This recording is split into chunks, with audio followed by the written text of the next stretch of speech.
And a lot of people look at them like they're completely independent components. Well, you're my lender and you're my contractor and you're my agent. No, when you get into this, they all have to connect with each other. Your contractor needs to be able to get out there and give you a bid before your inspection contingency ends, which your agent is going to be managing, and the lender and the agent have to work together.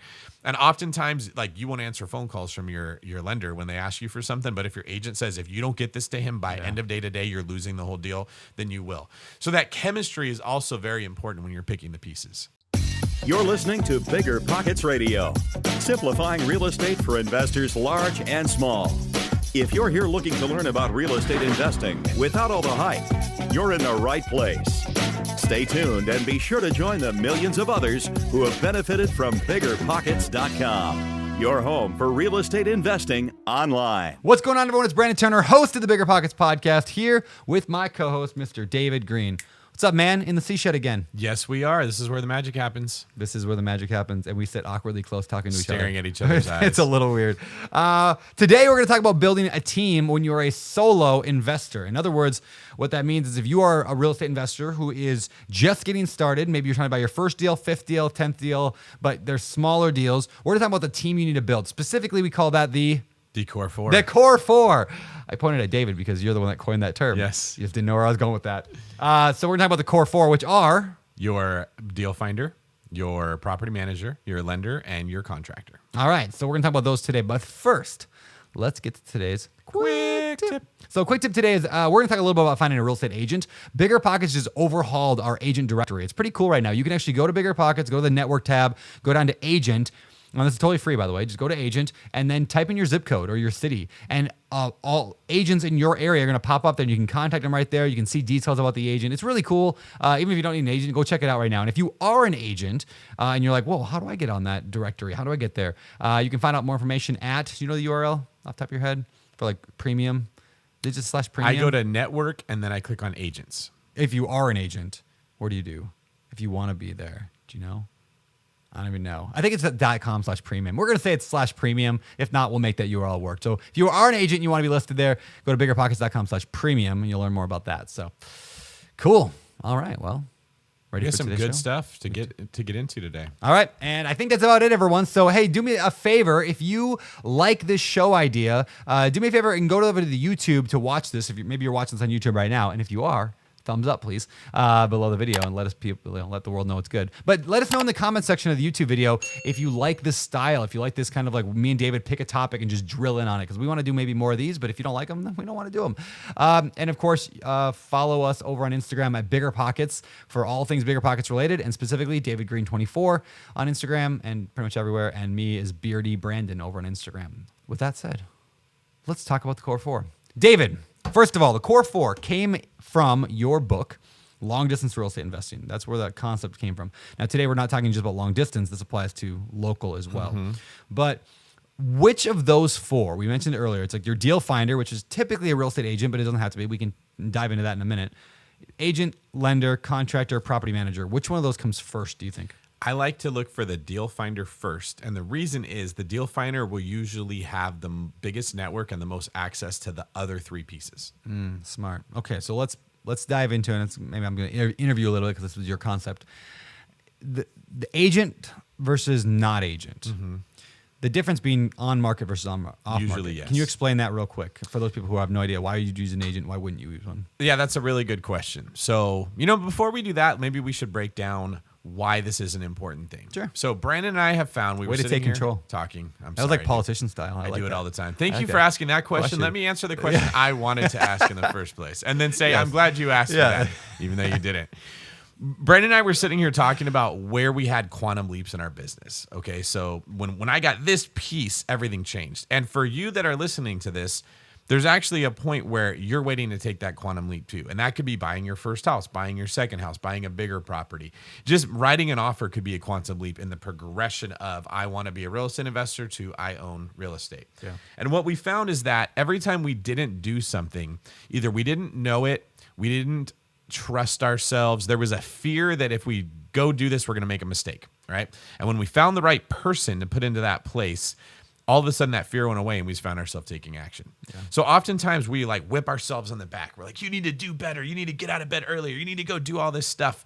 But the answers that life is usually trying to give us come from saying no to something or stopping doing something. So what I want to, and what Brandon wants to kind of highlight here today, is that you probably need to quit trying to make your fear go away by just pure, hey, you shouldn't be afraid. Yeah. Find the thing that's in place that's stopping you from moving forward. And for us, that was people. Now, as a solo investor, that means your core four. If you had a person bringing you deals and saying, hey, here's a better deal than the other ones that I'm seeing in the neighborhood, that maybe had a little bit of understanding of after repair value and cash flow, it takes so much weight off of the investor to have to make this decision that they're afraid of. Yeah, 100% agreed. I think that it's like the who not how principle that we talked about with Ben Hardy and Dan Sullivan back, I don't know, 6 months ago, whenever that episode came out. But yeah, same concept of like, rather than freaking out of how I'm going to get this done, ask who's going to make this easy. I like to ask the question, I should say my coach, his name's Jason Jeriz, he always asks me, like, do you see a version of yourself in the future where this is not a problem anymore? And I'm like, I like that question. Yeah, I can envision somebody that's not afraid to go buy small deals, like solo deals on my own. But a twist on that question would be, can you envision somebody that you bring into your life that would just make this whole thing easy? Yeah, wouldn't it be amazing if somebody just showed up and just did this for me, like brought me deals and they understood how, like, what makes a good deal, and they could walk me through this process. And that's where a good real estate agent comes in handy, is they can make the whole process way easier. And all of a sudden you're sitting there trying to carry the whole load on your back, and then they show up and they're like, here, let me help you figure this thing out. That said, a good real estate agent is very difficult to find. Yes, they are. Yeah, so I want to spend some time talking about the agent side. But first... Oh, yeah, your question. My question. Off-market versus on-market. So when people sell their property, they can either just sell it themselves, which would be what we consider off-market. By market, we mean the multiple listing service. They can also go hire an agent who's going to put it on the MLS or the multiple listing service to usually get them more money and make the process smoother. Traditionally, this is how most houses end up getting sold. The downside of finding something on market is that it's easier to find them, therefore everybody else is finding them too. You typically have more competition when you find something that's on market. The upside to finding something that's on market is you get someone to hold your hand to walk you through the process. You have someone theoretically to kind of make sure mistakes don't get made. You're not paying that person. The seller is usually paying the agent that you're going to be using. And it's more convenient to find a bunch of properties to analyze because they're all put together in one place for you. Yeah, and that's really nice. And so if you're going to go on market, we can talk off market in a minute, but let's talk on market first. You want that agent. Yeah. They're going to bring you the leads. Other than going to BiggerPockets, like we mentioned in the quick tip, where does somebody find a good real estate agent? And then how do they know it's a good real estate agent? We probably could make an entire series of podcasts about finding a good agent because it's so hard to do. And that's just in life in general. We tend to say, oh, you're a whatever. I could use one of those. Yeah. There's a difference between a mechanic and a good mechanic. Yeah. There's a difference between, just one of my properties right now, we were quoted $17,000 to fix a sewage leak. And I found a different plumber who said I can do that for $1,700. And it was just the difference of they knew where to cut into the line to make the fix versus let's dig out the entire thing to find where the problem is. So, that's like a $16,000 difference. Agents can be the same way. The first thing I look for when I'm looking for a good agent is actually not what people would think. It's not do they invest themselves. That does come into the decision-making matrix. The first thing I want to look for is experience. Do you sell a lot of houses? And the answer is no one is good at anything that they don't do a lot. It's really hard. If you haven't done a lot of exercise, if you haven't done a lot of studying, if you just aren't familiar with something, you're not going to be good at it. The agents who are new tend to be the friendliest, the most approachable, the easiest. And so everyone goes to that one. Like, oh, they're really easy to talk to. I wasn't afraid. They've sold 2 houses, but hey, they returned my calls faster. And then they get into this scary situation with an agent who actually isn't really that knowledgeable themselves. Like one of the things I tell my real estate team is people are hiring us to be the guide. If you don't believe in your own self to be able to do this, you're not going to be able to do it for somebody else. And that's a big problem. So step number 1 that I would say is look to see who are the top producers.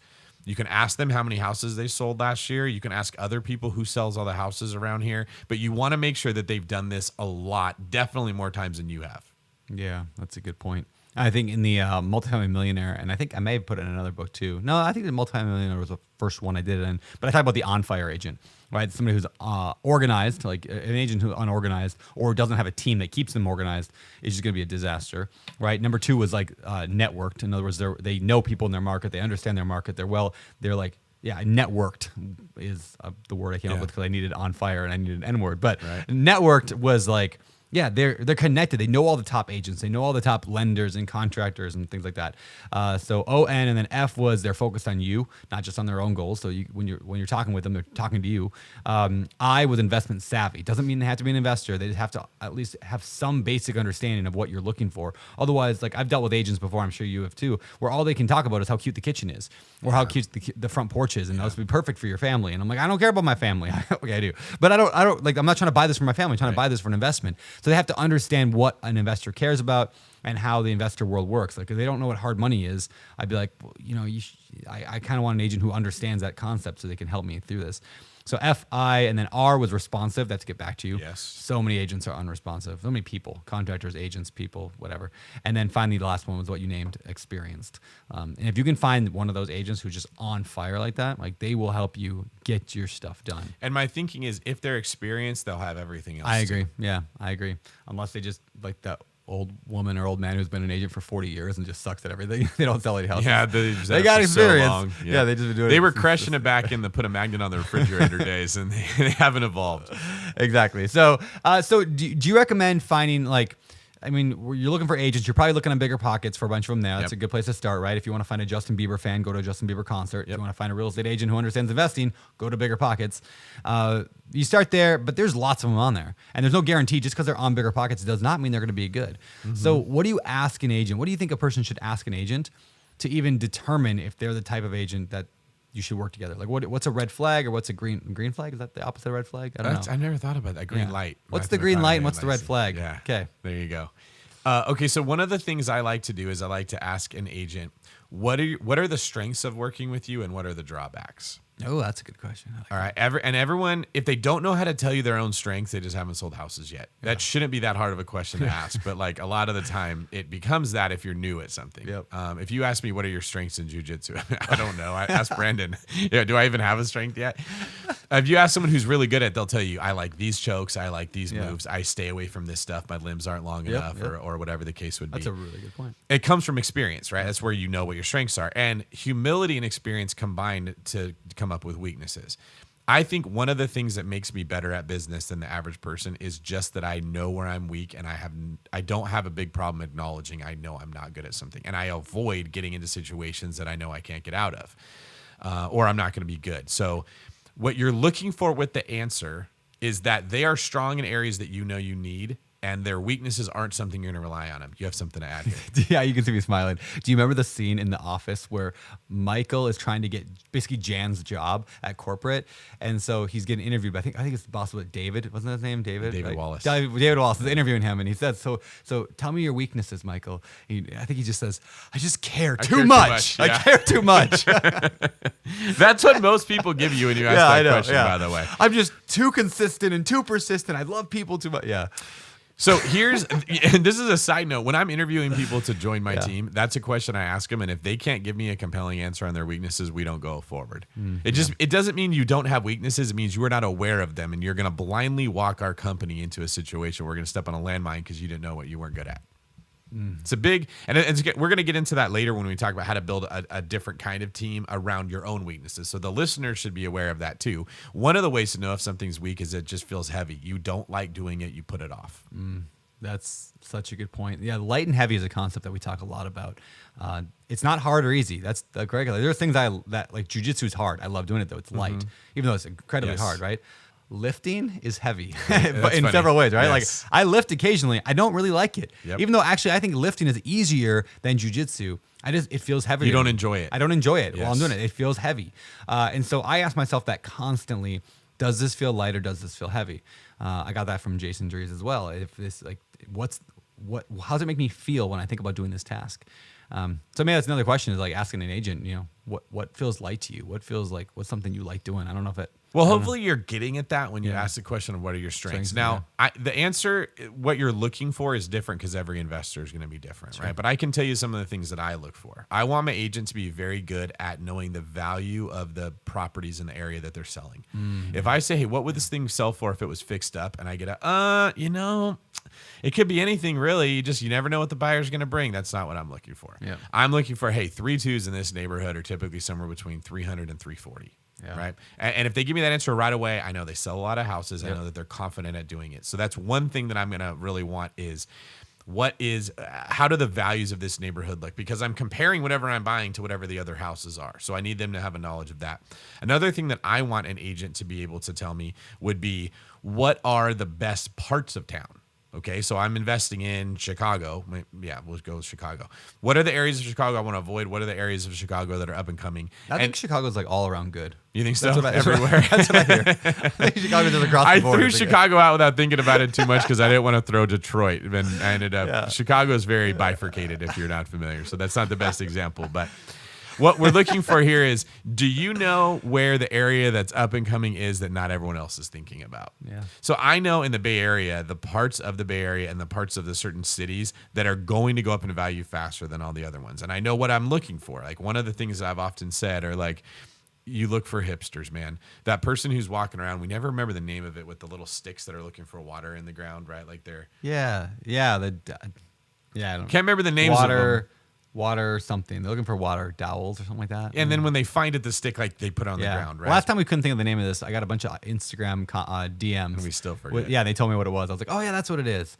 It's like a water something, right? So the hipsters are that. Okay, the people who are moving into areas that typically haven't lived there before tend to drive up prices because hipsters tend to work in high-paying jobs. And so what I look for are the signs that hipsters are living there. Coffee shops popping up in neighborhoods where they typically weren't at. Craft coffee shops are really fancy ones that I love. Absolutely. Craft breweries. Yeah. If they make a little leaf on top of your coffee, you know it's a good coffee place. Or if they sell beer that you've never heard of with very unique names that probably doesn't taste that good, so they overcompensate. And the guy behind the counter has a mustache. That's exactly right. Yeah, yes. He has to. Mustaches in general or something you look for. Yeah, it's a mustache principle, actually. In fact, that's going to be my next book. It's going to be called The Mustache Principle. And it's all about the questions you must ask. All right. Dad jokes for days. I look for little hole-in-the-wall restaurants. That's another thing that hipsters are typically looking for. So an agent that can tell you, hey, this is the part of town where you really want to get into, this is up and coming, that's very valuable. Another question I ask that I notice a lot of other people don't is, in this area, what do the majority of people do for work? And I want the agent to tell me they work at Boeing, they work for the airline, they work for tech, they work for whatever, and that's a good sign. Or most of the people that work here are going to be like your school teachers, your first responders, is like a blue collar area.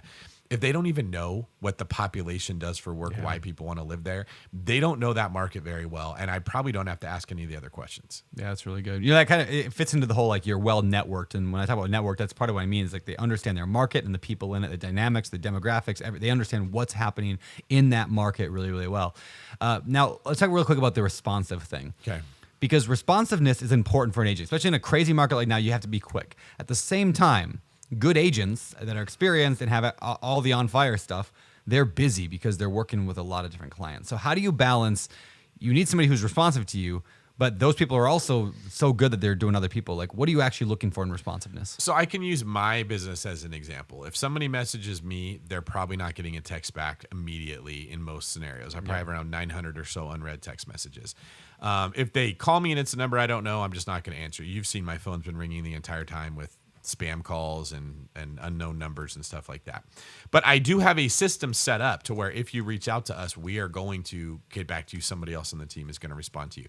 That's because I take that responsibility seriously of running a good business. If somebody says, I want to sell my house or I want to buy a house, someone needs to be getting back to them. We've actually taken steps to create a system where the minute that somebody registers on our website, they get a text and an email that says, hey, thank you for registering. And then we get a notification saying, call this person. They're trying to get a hold of you. That's cool. There's a lot of time and work that got put into creating a system like that. And agents that aren't willing to put the effort into giving a good customer experience within reason are probably going to run your transaction with that same level of sloppiness and just like haphazard last minute, which is unfortunately how most agents do tend to operate. Yeah, that's cool, man. So what I'm getting at is that they need to be responsive. It doesn't always have to be them. You may be dealing with their assistant or a secretary or another agent on the team or another person who's going to find out. And don't think that's a bad thing. Like, that's a good exactly thing. Right. That is a good thing. That means they've taken time to build a system in place because they care about what's going on. I think people's ego gets in the way a lot of the time. Well, I wanted to talk to the guy on the billboard. Yeah. Well, the guy on the billboard doesn't know who you are yet. We're going to get into that later, how you can be a good client. Yeah. But they got to qualify you first to make sure that you're going to go there, because to be frank, the overwhelming majority of investor clients are not trying to buy properties. They're looking for an education from that agent. Yeah. And that's great. We at BiggerPockets want to give you a free education, but not everybody who runs a business thinks that way. Yeah, that's funny. I've actually talked to numerous agents over the years that just say like, "Oh yeah, I hate working with investor clients." That's exactly like just right. What a time waster. And like a lot of investors don't understand that, because they like, and I didn't understand for years. I'm like, I'm an investor. I'm going to buy multiple properties. Like I should be your valuable client. Like you should roll over and do anything I ask, because I'm the guy that's going to buy lots of properties. It's not that way though, because most of the time. Now, once I prove myself as that guy, that's a different story. I have a couple people that send me consistent referrals. They get treated like gold. Yeah. They've shown you're going to bring value to my business. I'm doing whatever it takes. We're going on their Facebook and looking to see what life events are going on and sending them gifts and stuff like that. Yeah. They've earned that. And that's one of the reasons we're going to talk about later, how to be the good client in the relationship. Because when the market is strong and agents have a lot of business and contractors have a lot of business, you need them more than they need you. Yeah. So part of this is looking to see who is a good person that I want to work with. And then part of it is understanding the strengths and weaknesses of your own position. If you're just another person with very little money to put down, that's never bought a house, that has a million questions and is trying to get a great deal in a super hot market, you're one of a million lemmings. It's very difficult to stand out from everybody else. Yeah, that's really good. Well, let's talk about the being a good client thing real quick. So if you want to find an agent, how do you become, like, what do you look for in a great client? That's such a good question. I'm glad that you're asking that. The first thing that agents look for is motivation. Okay. Do you want to buy a house, or would you like to buy a house? They're very, very different, because there is going to be a big hurdle between making that initial call to an agent and then signing your closing paperwork and closing on a deal. There's actually going to be an entire journey of hurdles. And those hurdles are going to be difficult. The only thing that drives us through difficult things is motivation. There's not a human being alive who gets through a difficult process if they're not motivated in some way, right? Like jiu-jitsu training is hard. Weight training is hard. The reason that you're training in jiu-jitsu and not weights is because you're more motivated to do that. Yeah. You don't need as much motivation when it's light. Well, just because you're good at weights and I needed to beat you, so. And this is the way. This is a route you found. This is the route I found to win. That's pretty much it. That's exactly. I'm good at weights. That's a funny thing to say. You're good at weights. You're good at lifting heavy things and throwing them and putting them back down when you're done. So understanding that motivation really matters. Now, real estate agents are in a very unique position in that they do not get paid for their time. They get paid for their result. If they close a house, they get paid. And we often then say that means they're greedy. They just want a commission, okay? But by that same logic, investors are greedy. Yeah. You just want my time. You just want my information. You just want a deal. You don't care about me. And if we ever stop to think about how often we criticize the person on the other side and then apply that same logic to ourselves, we're almost always guilty. Yeah. Right? On our team, we spend a significant amount of time saying, listen, you're letting these people take advantage of you. They don't care if you got in your car and drove them around and spent $100 on gas over 3 weekends to show them houses and then wrote an offer with another agent. They just don't care. Mm-hmm. So in a sense, the investor, I think, needs to understand. Here's the example that I would give. If you're buying a property and I'm your agent, okay, you want to buy a $600,000 place in Maui. All right. My commission on that at 2.5%, because that's around what the buyer's agents get, is going to be $15,000. And then out of that, I got to pay my broker 30-40% and then all my other expenses. So let's say I'm keeping like 10 grand out of that. Who's making more money, you or me, over a 10-year period? The investor? Yes, by a landslide. Even on an expensive property, right, where a $10,000 commission is, who would I rather be 10 years from now, the investor or the agent that got that money? And I haven't even talked about taxes on that 10 grand yet, right? Oh, yeah. There's a lot of tax savings, right? So it's the investor that's making more in this relationship than the agent. They stand to gain way more. They're in a way better position. I've even had people that were just like stuck on commission before. And I said, look, fine. If you want some of my commission, I'll give it to you. Give me that same amount of equity in your deal. You want half my commission? I'll trade you. I'll take half your equity for half my commission. If that's really what you want to do. So I guess what we're getting at here is that you have to treat agents as if they're a business person and you respect that they don't get paid unless you close on a deal. And if you're showing up not motivated, not serious, just wanting to kind of test the waters, in some ways that's okay if you tell them up front that's what's going on. In other ways, it's kind of a jerk mode. It's like you want to date this person that you know wants to be married and you just want to date around. You're not intending to get married at all, right? Don't waste that person's time. Yeah. Find another person who just wants to date around and go that route, right? There's some agents who just like to talk. They like to talk real real estate. They like to get to know people. They have a very high eye on the disc. They enjoy that. That's fine to just talk real estate with them, go look at houses when they're willing to show it. But you do need to sort of establish that in the very beginning when you first show up. And if I can sense that this is a person who's coming to me and they're not motivated, right off the bat, that's not a great client. Yeah, and one way to show that you're motivated is by having all your ducks in a row, that you've done your research. What I mean by that is, number one is being educated, 2, being pre-approved, 3, like knowing what your crystal clear criteria is. Another thing I talk about in the Multifamily Millionaire, which is like, where do you want to buy, what property type, what condition, what location, and what makes it a good deal, the profitability. If you, like, it's like somebody asked me on a webinar the other day, I was teaching, and they said, well, I'm like 21.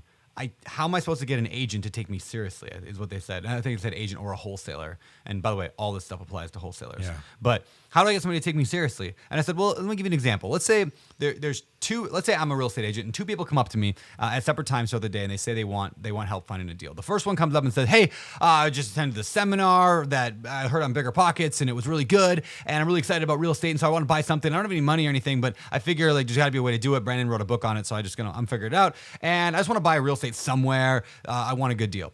And then the next guy comes and says, hey, I'm pre-approved up to $800,000. I can buy a house. I got $35,000 in savings. So I'm looking for a 203K loan, preferably on a fixer-upper house somewhere in the Sacramento area. They're the exact same age person, the same experience level, the same everything about them. Who are you as an agent going to take more seriously? Right? Yes. They didn't require any extra money really for one guy had some money, which shows you have motivation. But even if you had another way, I got a partner that's going to bring the money. That's exactly right. Did you show your ducks are in a row because before you came to the agent, you went and asked somebody, hey, would you partner on this deal? Would you have money? You went and borrowed money from someone else. That's really what we're getting down. Like, don't feel sorry for yourself if you're like, well, I don't have a lot of money, so that means I'm not as good as somebody else.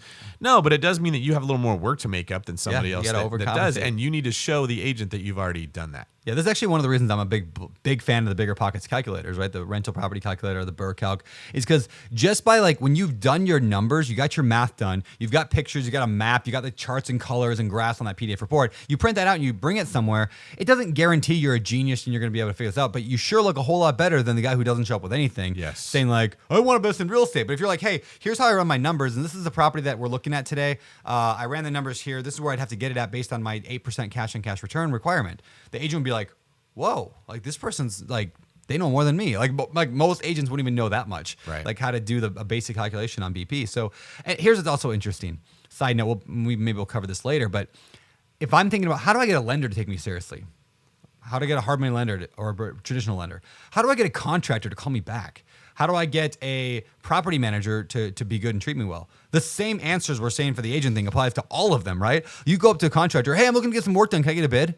They're going to treat you like every other person that called them that. But you show up with a business plan and a model, and you sit down with them, you show them charts and graphs and colors, and pay, and like you get back to them, you say what your budget is. I mean, you are prepared.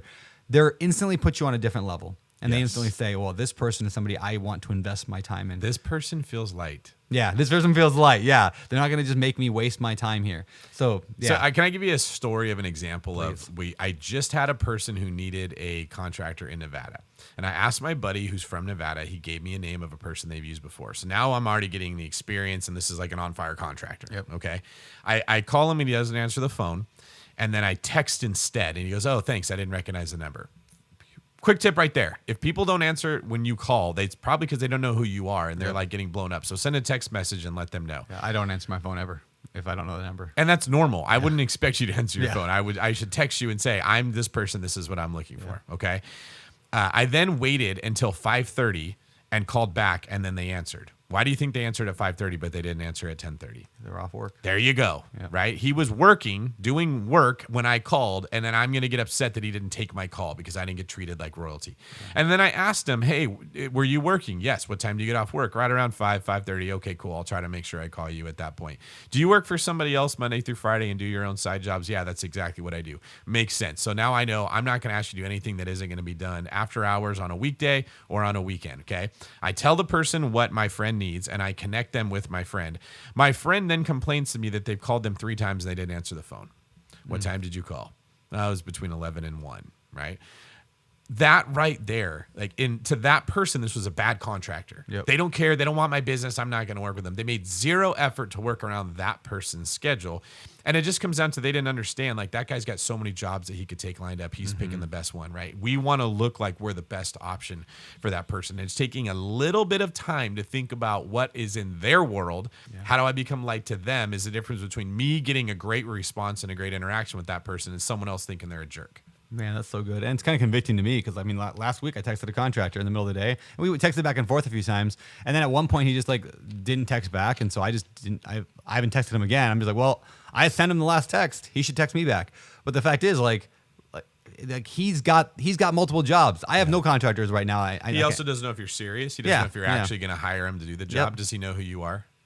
He knows me through another. Yeah, he worked on one of my partner's flips, so he knows. And maybe that partner did something he didn't like. Yeah, so maybe he's looking at you from that lens. Yeah, that's exactly right. There's so much there, and where I'm going with this, and where I know you're going with this as well, is that like it is a different market than 2012 with real estate agents, with getting deals. Like this is a market where that agent can choose a dozen different jobs. So how do you stand out? You have to stand out. 10 years ago, you did not have to do that.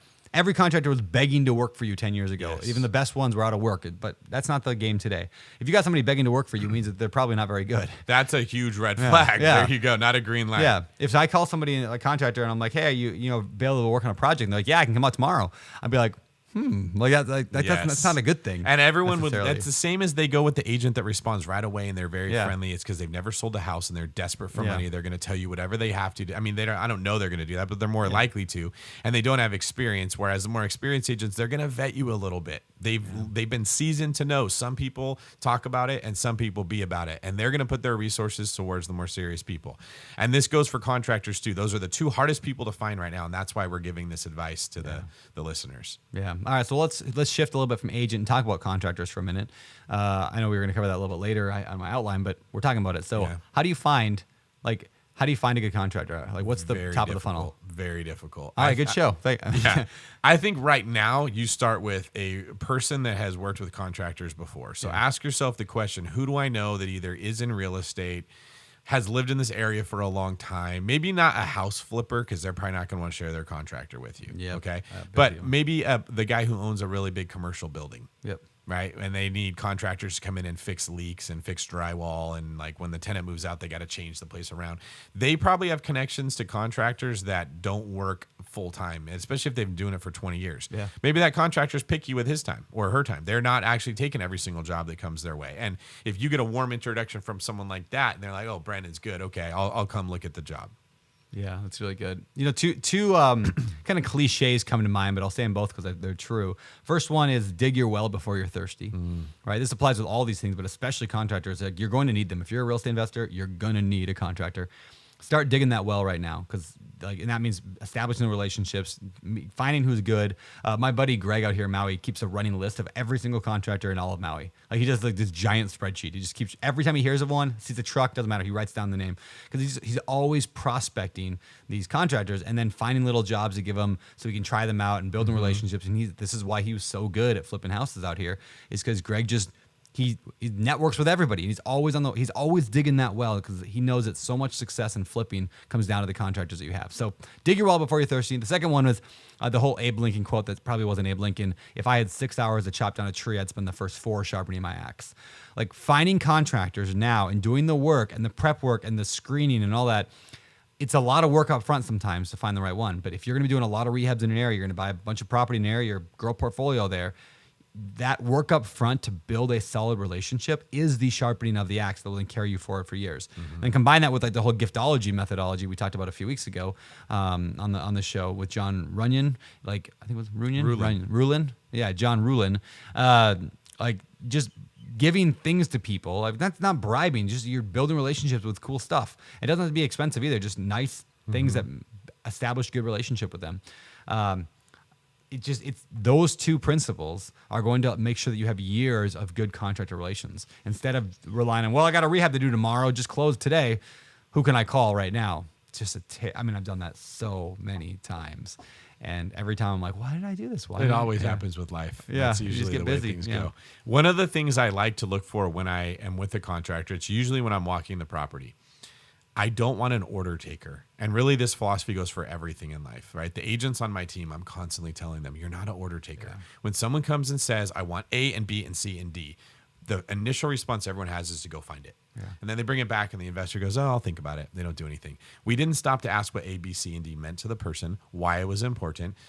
You'd be amazed at probably 98% of the reason when I ask somebody, why do you want that, is they say, well, Brandon and David said that's what I'm supposed to look for. It's like, that was a podcast from 2009, right? Like, it's completely different right now. Like that doesn't make any sense. And when you don't stop to ask the question, you don't actually get to, what is the On Fire one where they're about you. Yeah, they're focused on you. Focus on you, right? Yep. So with the contractor, I don't want someone who's like, what do you want me to do? Well, I need new flooring. Okay, what kind of flooring do you want? Yep. Well, I want you to be telling me what are the options, what would work best for this area. The best contractors have done this enough, their experience, that they know the cheapest way to do the job for you, and they're fine with that. Yeah. They know what they're good at and what they're bad at. It's in the long distance book, I say a lot of times ask them, how do you feel about tile versus laminate? Sometimes they have a bad back, bad knees. They hate doing tile. It's going to be way more expensive for you to get tile than laminate, but they don't have good communication skills and they don't tell you that. Yeah. And if you say, give me a bid on tile, it's going to be way higher than if you had said, what if we just do like a durable laminate type of, oh yeah, that's going to be way easier for me. So the best contractors will have a vision for the property. Hey, if you knock down this wall and you redo this, you can get 2 bedrooms here and turn this from a 3-bedroom into a 4. Yeah. Right? Now, they may not know what that will rent for, but you can go figure that out. That might be a good decision. They'll tell you, hey, you can add a bathroom right here, but you don't want to put a bathroom on the other side of the house. It's going to be way more money and way more time to run everything over there. So what I'm looking for is guidance. And really from an agent, from a contractor, it's the same thing. I want someone who's telling me, this is what you can get. This is why you should do it. This is your best option. Does that work for you? I went to a shoe store, I don't know, 6 months ago, and I might have even told this story on the podcast, but I'll say it again. Shoe store out here in Maui called Island Feet. Mm-hmm. So I show up there, and I need some running shoes. Mine had wore a hole in the bottom or something like that. So I go there, and I walk in the front door, and the guy in the back kind of yells out, like, I would say, like, it wasn't like nice old person coming over and be like, welcome to my store. Here's all the shoes. Go have a good time and look around. You know, the guy was like, he's like, come on in. What do you need? I'm like, well, I'm looking for some running shoes. He's like, okay, well, you're tall. You're going to want to use this section over here. Come over here. Don't look at those ones over there. This is what you're going to want. In fact, this brand right here is going to be the best one for you. In fact, here, let me try this on. You look like what, 11, 12? What are you, 12 and a half? I'm like, yeah, 12 and a half. He's like, perfect. Come on over here. This is the shoe. I'm not going to show you any other ones. This is the one you're going to buy today. And I was like, okay. I tried it on. And I'm like, yeah, this is perfect. And I bought that shoe. And I didn't even ask how much it was. It was like $200. Didn't matter. That guy knew his stuff. And I trusted it so much. So like, I love that in my life when people are like that. Yeah. It's just like they know their stuff. They're confident. And there's a lot of humans that are afraid to be that way because they don't want to seem pushy. Yeah. But it's usually the opposite problem. Yep. Let's say you walk in and there's somebody working there and they're like, they barely look at you and they sheepishly like wave, right? You're like, hey, I need some running shoes. Okay, we're a running store. Which one do you want? Yeah, exactly. Well, which one do you think I want? Well, like, do you want an expensive one or a cheap one? Right? Or I don't really know. That immediately, that demeanor tells you they don't know what they're doing. They're not confident in themselves. I can't be confident in them. Yeah. So important. So yeah, I love that, finding that in contractors and in agents. Like, I would love an agent to tell me, like, yeah, you don't want to buy that one because of this reason. This is what you actually need. That's a great point because that's how I do it. Yeah, and it rubs people the wrong way a lot of the time. I have people that come to me and say, David, I want you to find me a house that I can flip in the Bay Area. It needs to be 70% of ARV and I want light rehab. Yeah. I was like, that will never make it to you. Because somebody else just needed a house to live in, period, and they're going to pay way more than you are willing to pay. And we're not going to do this where we write 50 offers on all these homes, and you hate real estate, and I end up not giving you good service because this is taking too long. The better way is I'll tell them, well, here's what you can get, and here's why it makes sense. This is what the inventory we have. This is what you're going to have to do. This is what you're going to pay. And in 5 years, this is how much it's going to be cash flowing. If they don't like that, that's better. They're not going to walk forward with me. But a lot of people will then go to the agent who tells them, oh, sure, I'll do that. They will spin their wheels for 6 months, and then they'll decide, I guess real estate investing doesn't work. Yeah, that's exactly how that works. All right, so we talked agent, we talked contractor. Let's talk about lender next? Yes. Talk about lender. So let me break down your options with the lender because I have a mortgage company now too, and everybody asks the same question. What do you think the number one question people ask when they're picking their lender is? I was going to say interest rate. That's exactly right. Everyone asks the question of interest rate. So I want to kind of take a minute to explain where interest rates come from and why sometimes the lowest rate isn't the best thing. All right. In general, most lenders are going to originate a loan for you, meaning they're going to collect all the documentation that they need to sell that loan to someone else. And they have to show them the documentation. That's what underwriters do. So they're going to originate a loan at person A. Person A is going to sell it to person B. Person B is going to do whatever they do with it. And all the paperwork and all the stuff we have to get together that's a big pain in the butt is because person B requires it because they never met you. Yep. Okay? So in order to do that, person A is going to sell the loan to person B, and person B is going to pay as little as possible. So what typically happens is the person who originate the loan, the one you're talking to, the money they make is the origination fee. That's one way they can make money, is like the points they charge you to be able to do the loan. That's their salary. The other one is if they sell you a higher interest rate loan, they can sell that for more money to somebody else. So the first thing is you get this inverse relationship, okay? As rates go up and they make more money, they can charge you less closing costs. If you want a better rate, closing costs then go up because there's a break-even point where they can't do the loan at all. They literally can't sell it to somebody else if you get something too cheap. So one of the ways that companies offer lower rates is they start taking middlemen out of the process. They go to another country like India, and they say our underwriters and the person you talk to is going to be there because we can pay this person $1.76 an hour. Okay. And that's the experience you're going to get. They're not going to take your phone call. If there's a problem, they're not going to walk you through it. If God forbid that you're actually an escrow to buy a place and it has to do it, close at a certain time, they're not going to give you very much help. And there's varying degrees of that. It's not all people that work in another country, but it could just be people that aren't good at their job, people that work in another state, like where they can pay them a lot less money so they don't answer the phone past a certain time in California, right? They stop working at 2:00. When you look for the lowest rate, you often find either the most inexperienced lender or you find the lender that has cut out their costs to give you the cheapest rate. You're getting Walmart, okay? Yeah. Now, on a refinance, that's not as important. If you're willing to deal with the headache, you can get by with a cheaper rate on a refinance because if it takes them 90 days to get this thing done, you're okay, right? As long as rates haven't gone up. But on a purchase, that won't work.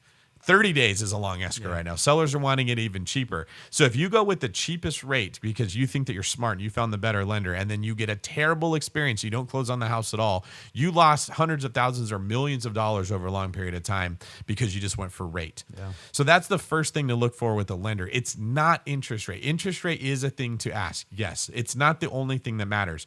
What's more important is will they close it and will they save you time?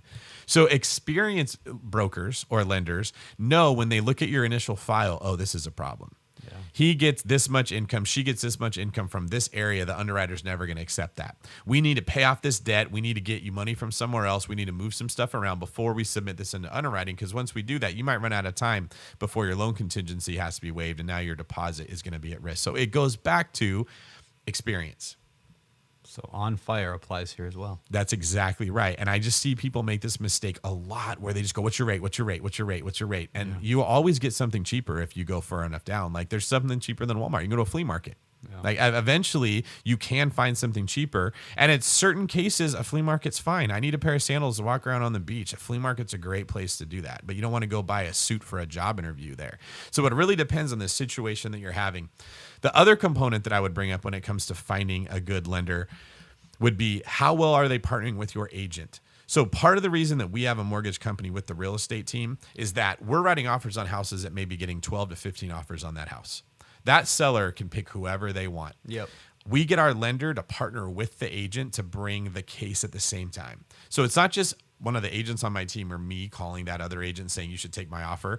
The loan officer is calling as well and saying, let me tell you how amazing this buyer is. They've got this much money in reserves in case something goes wrong.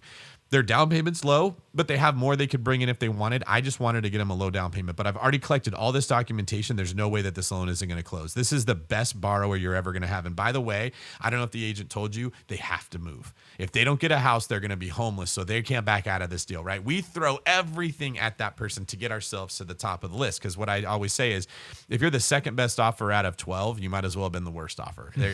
They're your first place or your last. What's that, Ricky Bobby? Yeah, Ricky Bobby. Yeah. So how well your lender operates with your real estate agent matters. Or There's Grant Cardone. a chemistry. Well, Grant Cardone. He wrote a book called If you're not first, you're last. That's funny. And a lot of people look at them like they're completely independent components. Well, you're my lender and you're my contractor and you're my agent. No, when you get into this, they all have to connect with each other. Your contractor needs to be able to get out there and give you a bid before your inspection contingency ends, which your agent is going to be managing, and the lender and the agent have to work together. And oftentimes, like, you won't answer phone calls from your lender when they ask you for something, but if your agent says, if you don't get this to him by end of day today, you're losing the whole deal, then you will. So that chemistry is also very important when you're picking the pieces. That's really good. Do you think just the agent should recommend the lender? That's one of the ways you can be a better client, is by saying to the agent, hey, who's your preferred lender? Yeah. And not, you don't have to use them, but talk to them. If you get a terrible vibe off of them and they're just slimy or something, don't use that person. But like, I know the agents that work with my mortgage company, they do it because we're way better. We are going to get, and when you have, 9 days to get a contingency waived instead of the standard 17, how good you are really, really matters. If you just go with another lender that isn't as good, or they don't want to work past 5, you get a lot of that. My guys are answering the phone like 11 o'clock at night. They want that deal so bad, they'll do whatever it takes. Yes, you want the agent who may have a preferred lender, and if they're experienced, there's a reason they're using that one. They've gone through a lot of bad ones, and they've settled on the one who's really good, that they feel most comfortable working with. Lenders, one of the problems I've had with lenders in the past is that most lenders are salespeople. In other words, there's a frontline guy who's the sales guy. Yes. Right? You go to a bank, you get this. I was this job for a while. I worked at a bank and I was a sales guy, right? Like, the amount of education they gave us on like knowing whether somebody would actually qualify was, do they have a pulse? Then get the application. That was the only thing we had to do. Get the application, right? So now I waste somebody's time to get their application and then find out that they have 7 bankruptcies in the past year and they've got, 4,000 kids of child support to pay. And like, they make no money because they have no job. I just wasted everyone's time if I'm the banker. Yes. But it happens over and over and over. How do you prevent working with a lender and them not doing that to you? Might be the best question of this podcast. Oh, good. All right. That's such a good question, because every lender always says yes. This is what drives me nuts about it's one of the reasons I started the company, is I was so tired of people telling me, oh, yes, Mr. Green, we can absolutely do that. And then you get 99% of the way that, it turns out you didn't know to tell me that your like grandmother's sister, blah, blah, blah, like this thing that you should have known. So the way that I'll answer that question is I'll ask you, why do you think lenders believe it's in their best interest to tell you yes? I think it's because to them it's a giant funnel. Okay. Right. So everything's a funnel to them. So they like, their main goal is, the more people I get in the top of the funnel, the more money I'll make at the bottom of the funnel. That's a simple way to look at it. That's absolutely true.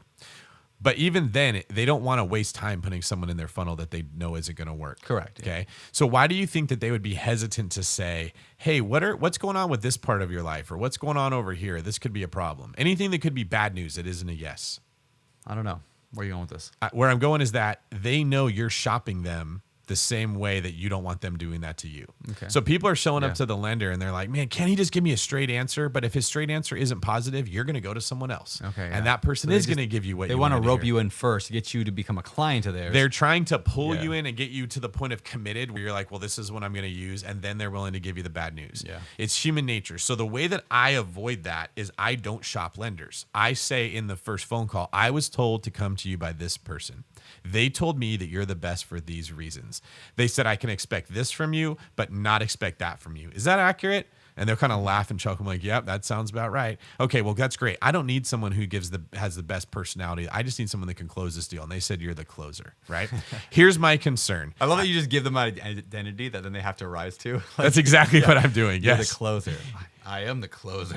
Now they're going to do everything in their power to make sure we close, right? Because I've also given them permission to be themselves. Yeah. I know you're not the guy who's going to blah, blah, blah. You're not going to give me a red carpet treatment. You may not have like the nicest persona. I don't care. I'm happy with that. I just need you to do this. I see your strengths. I see your weaknesses. I want your strengths. Then I basically assure them I'm not going to someone else because they're not a closer. I need you. Okay. Now that there's like trust in our relationship, the truth will come out. You never get truth before trust. No one's going to do that, right? If you're meeting somebody and you're interested in them romantically, and they know the minute that the fact that they're divorced or something else comes out that you're running, they're not going to tell you. Yeah. And you shouldn't expect them to tell you if you're going to punish them. They'd rather rope you in first, get you to fall in love. like me, then I'll tell you the dirty things. And isn't that what we always complain about? Why didn't you tell me this before I was in love with you? Well, because you would have left and I wanted you to. It's the same thing that goes on in business. So one of the ways that you can avoid lenders lying to you is by assuring them, like, I'm not shopping you. I'm in this for the long haul. Here's what my concerns are. Do you think this is a problem? That's really good. The last thing I'll bring up is you also brought up the point that typically this process is broken into several pieces, and the first person you talk to knows the least. And it's just their job to either get an application so that the person behind them can figure out if you would actually work, because they don't have the knowledge themselves on if it would work or not. So don't assume that whoever you're talking to right now is the person you're going to be working with. They could be a person who's like, hey, find out if they're serious. Bring me an application, then we'll talk. Yeah, because they want to see that application. It's a uniform application, right? Everyone's got pretty much the same application. So get that done. Which the good thing about that is that means you can right now, I'm talking to everyone listening, can put together your loan application right now and just keep it on file. Like, so you can even, like, somebody says, hey, yeah, well, why don't you fill out an application? Here you go. Now it might look slightly different. I don't know if they have different fonts and designs for applications, but it's all the same information. It's all the same information. And you'll hear a lot of people say, I don't want to do it twice. It's not as bad as you think. It's the same information that you're going to give them. So let's say they need your bank statement. Okay, we need a bank statement. Then 4 months later, you're going to buy a house. Yes, you need to get another bank statement, but you probably learned how to use the portal on the first time, and now it's super easy to go in there and get it. Yeah. One of the biggest problems we have with our mortgage company is people that don't know how the HR department of their company works, and they don't know how to find their pay stub. Yeah. They've never had to find it, right? So they go through all the work of figuring out how it goes, and then when we need an updated pay stub, it's not a big deal. So don't assume that the work you put in the first time it's going to be that hard every time after. Yeah, that's a really good point. And yeah, we talked earlier about how to become a good client to an agent. When you're trying to work with a lender to be a good client, like, be responsive. This is like a huge frustration for lenders. Is they're like, hey, my underwriter says he needs a new bank statement from you. Okay, I'll get it to you. And then a week goes by, and then finally you get them the bank statement, and then now your closing's pushed out 4 days, and you're like, stupid lender. That's exactly what happens. They blame the lender when, like, you took a week to get that thing. So, like, I kind of have a policy that I operate on and try to get my team to operate on. It's like if a lender asks for a document, they have it within 20 minutes. No matter what it is, it's there. Like, I never want, and that's not going to be your fault. It's not my fault. Yeah, that's what ticks me off. The other day that happened on something. What was that? It was a lender we were dealing with, and we were going back, and we gave them the document again, 20-minute rule. Like, we got it to them, right?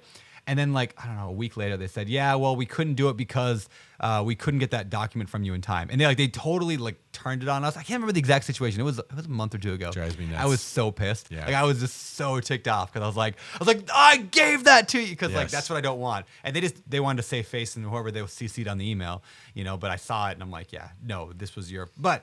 That is the way it works. Yeah. And so part of the reason why we want a lending team and the real estate team to work together is the realtor is motivated to close that deal, even when the lender is not smart enough to know that they should be. Yeah. So what we would have done if we were representing you is you sent that document in. The agent would have followed up to say, did you send it? You would have said yes. They would have called the lender and said, get his document. Oh, I didn't check my email. I didn't realize that was there. I opened it and forgot to do something with it. It was sitting there. The agent then catches where your lender dropped the ball. Yeah. And it is a bigger funnel for lenders than it is for agents, right? People shop agents, but once you're in a transaction with one, that's who you're going to use.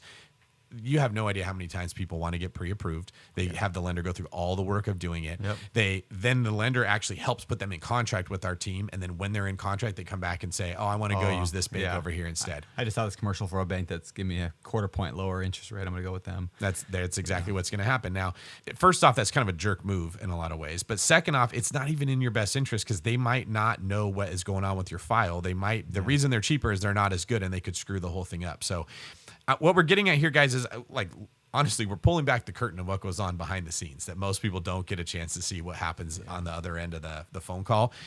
But it's understanding the nature of the business. They have concerns just like you have concerns. The more you know about what's going on in their world, the better of a person you can be when you interact with them, the more likely you are to get the rock stars to work with you. Yeah, that's very true. So be a good client, be responsive to them getting everything, and be organized. Here's a lesson I've learned over the years, especially the more real estate you own. You have tons of documents. I mean, my tax return's like hundreds of pages long, I feel like, and there's just a million documents my lender wants. And so I need to be organized in my files. I use Google Drive for everything. I have Google Drive. I got folders now for everything. I mean, I try to stay organized there, but then when I'm giving them to the lender, this is the common problem I have. The lender will give me a list of, okay, I need these 35 documents. I will then send an email, or I would send an email with all 35 documents attached. Then 2 weeks later, they'd be like, well, I'm still waiting on that one document. I'm like, no, I sent it in that big dump file. Oh, yeah, there it is. And then like a week later, hey, I still need to get that one thing from you. Nope, it's in that original thing too. So by me just dumping a pile of papers on their digital desk, it just messes everyone up. So what I've been doing lately, like, is I'll put them into one giant PDF, and then on the front of that, I'll put like a table of contents. Like, here's what all the documents are that are attached to this PDF, and here's everything you're going to need. And then in the email, I'll list very specifically, attached you will find, number 1, this. Or I'll label, if I'm going to upload separate files, I'll label them like A, B, C. And so that way I'm like, if you look for the file starts with A, that's this thing, B, this thing. Whatever I can do to make it easier. Because here's the truth that, not just with lenders, with everybody, that's especially everybody who's a W-2. They just want to get the thing off their desk for now so they can move on with their day, so they can go home and go be with their families, right? Like, they don't really care that much.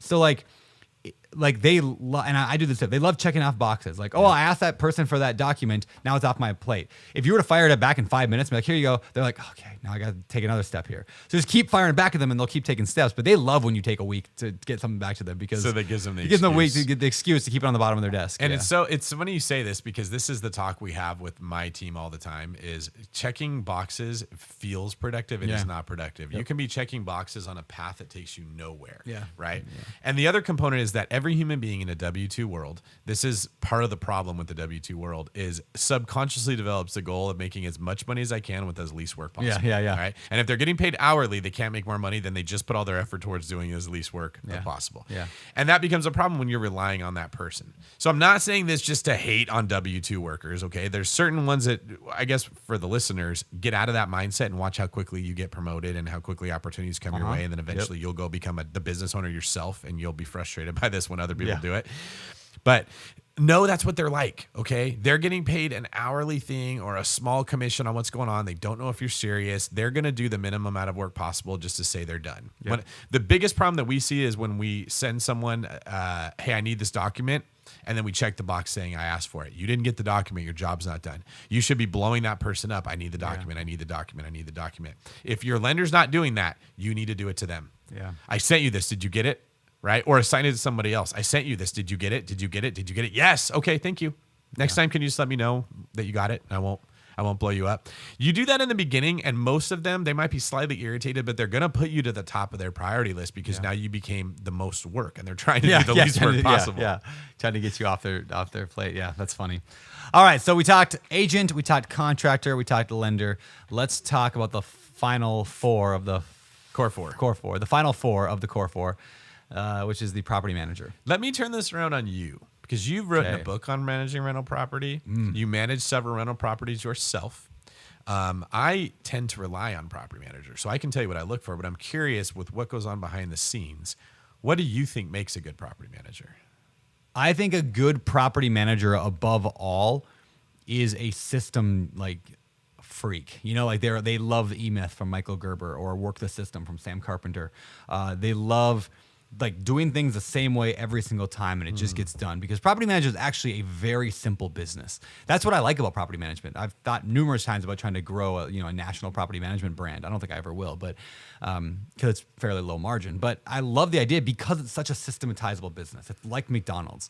Very little happens that's outside of the norm. Just like McDonald's, very little happens that they haven't dealt with many times before. That's a good point. It could be automated. Yeah, very much of it can, which is like, what do you do when a tenant doesn't pay rent? What does this happen? So first thing I look for is a property manager. They've got to have their systems down. Like everything from how do you onboard people to how do you, now every property manager I've ever met with to interview has lied. Like, I don't say lied. They all tell the same story. Yeah, we use some property management software that will actually put your listings on 13 different websites, blah, blah, blah. They all have the same pitch. Everyone has the exact same pitch. I don't know if I have a good strategy other than trying them out and getting referrals for finding a great property manager, because they all say the same thing. They all say they can do it, just like lenders. They all say they can do it. So how do you get in there? Now, a couple of things that I do look for. One, customer service is pretty important to me, because tenants, yes, it's a competitive market, but if tenants don't like their property manager, they will find a new place to live at some point. Vacancy is I call it the silent cash flow killer, because you don't notice it, but carbon monoxide. Yeah, the carbon monoxide of real estate. That vacancy at 5% vacancy, if you're bringing in, $1,000 a month, is $50 every month. Over the course of a year, that's $600 a year. Like, that's a substantial amount of money. Now divide that by, let's say a 5 cap, and you're looking at what, 30,000? Wait, let's see, 5. So $600 times 10 would be $6,000. So $12,000 in lost value of your property because you got, that. So if you're jumping from a 5 to a 10% or 10, 15% vacancy because people are moving out constantly. And even more than that, it's the repairs every time that they leave. That's what I was going to ask you is I've had an experience with a property manager who says, hey, this thing broke. We're going to send a handyman by. Or, hey, this thing went down. I told the tenant they need to take care of that themselves. Like I remember one time a tenant complained about a leak or a plugged toilet. Of course, it's always the plugged toilet, right? And I told the property manager, well, why am I paying for it? Well, that's something you're really supposed to take care of on your side. So the plumber goes out and he takes a picture of a stuffed animal that was pushed down the toilet, right? I was like, are you telling me that I snuck in their house in the middle of the night, put this in there and flushed the toilet? They need to pay for that. Yep. The right property manager will go to the tenant and explain to them, you're going to have to pay for this, right? And now maybe the tenant's more likely to solve their own problems than just going to me because I'm the one with all the money. It's easier to get money out of me than it is out of the tenant. Would you agree? Yes. Yeah, 100%. And that the plumbing thing's a good example. Like I like to look at the property manager's lease. Now, if you've never been in real estate before, you're a solo entrepreneur here. You're not going to know what a great lease is and what not one isn't. But a good example of a great lease would say in there, like plumbing prop backups that are caused by the tenant are your responsibility, and that would just be in the lease. And our lease is super long and thought out because of that. Now, by the way, if you pick up a copy of the book Heather and I wrote, what's it called? The book on managing rental properties. I'm stuck on the Multifamily Millionaire looking at it here. But yeah, the book on managing rental properties, we actually include our lease right there with it, that we compiled from looking at a dozen different leases from different BiggerPockets top users, and then put all the right clauses in, had lawyers review it, and then made it a cool lease. So anyway, that we want it to be a good lease. The other thing is this: every property manager is great when things are going good. Everyone is great. Because it's the easiest job in the world. They automatically get rent collection. It comes in automatically. There's no problems. So whatever. So it's oftentimes you don't know how a property manager is going to be until things go bad. Yes. So here's what I would say to that. One, test out, if you have a larger portfolio, test out several property managers and see who you jive with better. Some people are just going to be better at communication, at getting you stuff than others. In my mind, the best property manager is one that I never talk about or hear about or think about. Like I just don't deal with them. And so I actually have a pretty good one in Grace Harbor right now. I mean, I manage a lot in-house, but I hired one of my properties out to a property manager. I never hear from them. I get an email once a month that shows me what goes on, and I see once in a while there's a vacancy, and then it gets filled back up again. Mm-hmm. And I see once in a while repairs, and it gets taken care of. I love that. So when there's problems. But anyway, here's where I go with the problem thing, is when you look for referrals from people, don't just ask a general question like, hey, I heard you use, and by the way, yes, get referrals. You have to get the recommendations from other people. But don't just ask for do you like them or whatever. We've talked about this on recent shows too, where people tend to be kind of like, they don't want to get sued. They don't want to be in trouble. So they'll just tell you, yeah, they're fine. They're good. They don't want to be mean. Yeah. They like the property manager. But dig into problems from those people. Like when you're talking to referrals, has anything ever gone really wrong with your rental property? Have you ever had an eviction? Have you ever had a massive water leak? Because most landlords will have those. So when you're talking to get a referral from somebody, ask them about the bad things that happen and how did the property manager deal with it. Specifically, I'd want to know things like how long. The biggest problem a landlord's going to have, right, is a unit getting trashed or an eviction. Those are typically the two biggest problems we deal with. The property manager really doesn't have a lot of control if there's a water main that breaks under the house. Yes, they can fix it, but I'm more worried about the eviction. Are they going to enforce rent, that kind of stuff? So do their evictions take 30 days, or are they taking 45 days or 60 days? What's their late? They will all tell you that their late policy is, after the 5th day or 10th day or whatever the legal is, we issue a 3-day notice. But do they really? So ask those questions. Have you had a tenant ever pay rent late? What did the property manager do? Digging into that stuff can help a lot. I also think if they're very accommodating, whatever you want, just tell me what I'll do it. And they're maybe making up for lack of experience with personality. That feels good when we're the one talking to them. Wow, they're doing whatever I say. They're bending over backwards for me. If they're being accommodating with the tenants, hey, whatever you need, just please rent my place out. Yeah, we can worry. We won't raise the rent on you too much or whatever. They're empowering the person who typically needs the most structure. They need, right, what you want is a property manager that tells your tenant, you want to rent this house? That's great. Here's the rules. Boom, boom, boom. I'm going to call you on this day. You're going to give me this much. If you do this, this is what you're going to get. It's not personal. This is the way it's going to go. And then actually enforces it. Yeah. And I think that's probably what I've heard you describe when it comes to managing properties is if you give a little bit of slack, it doesn't buy you something back. They're not like, wow, he was so cool, I'm going to be good to him. It's, ooh, if you give a mouse a cookie, can I ask for a little bit more? Yeah, I've had that over and I will say this.